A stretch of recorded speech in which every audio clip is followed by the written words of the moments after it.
Hey everybody, how's it going? I want to talk about people you should keep close and others you should stay TF away from. You can do what you want, but if you were raised like me,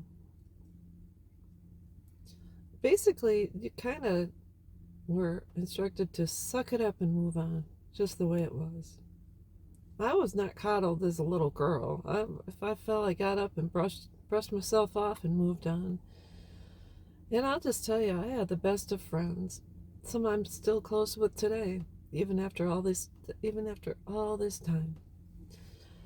And my friends and I, some of us had been in challenging relationships and were not treated very kindly. And if a friend of mine would come to me after she had been married for a while and she'd say, I was abused, I'd say, you know what?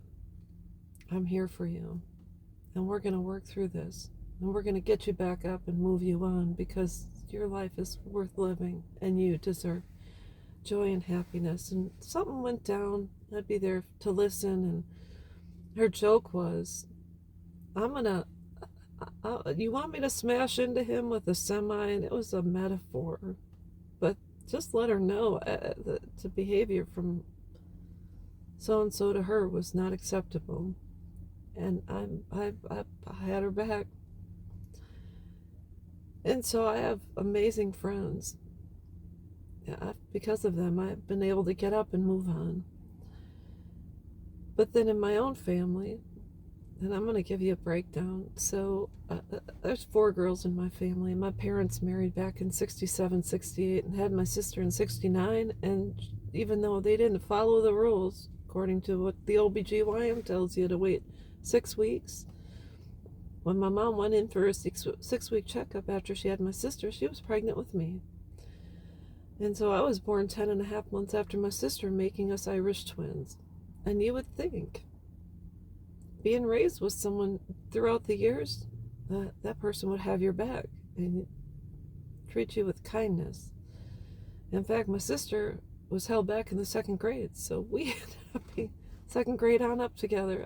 We shared a room and this and that, so there was no separation of church and state between us. We were just thrown together, and I was my sister's keeper.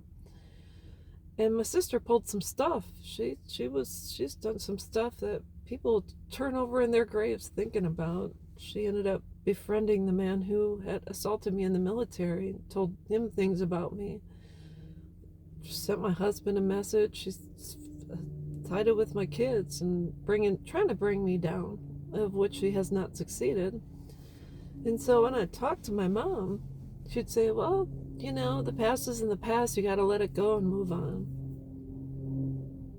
And there comes a point in time and you have to say, I don't think so, because that past is in the past. Get over it and move on has done nothing but allow people to crap all over me, and I'm supposed to just roll over and take it. That's the worst advice anyone can give you.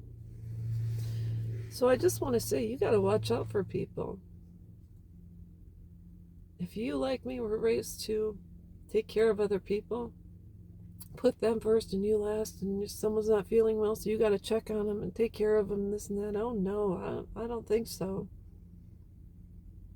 I'll never again be in the same room with certain people, and that includes anyone that does not have my back. Absolutely not. So anyways, I just want to say, apologies, well, if they're heartfelt, yeah, you can forgive someone. And you can even forgive someone without an apology, because I think giving them back their stuff is really important and imperative for you to lighten your load. I'm not going to allow the actions of my sister or anyone else the opportunity to keep me from thriving and loving and finding joy in this world. There's way too many good people that will help band-aid the bad. So I just want to say, there's certain people, if they tell you to suck it up and move on, tell them to F off.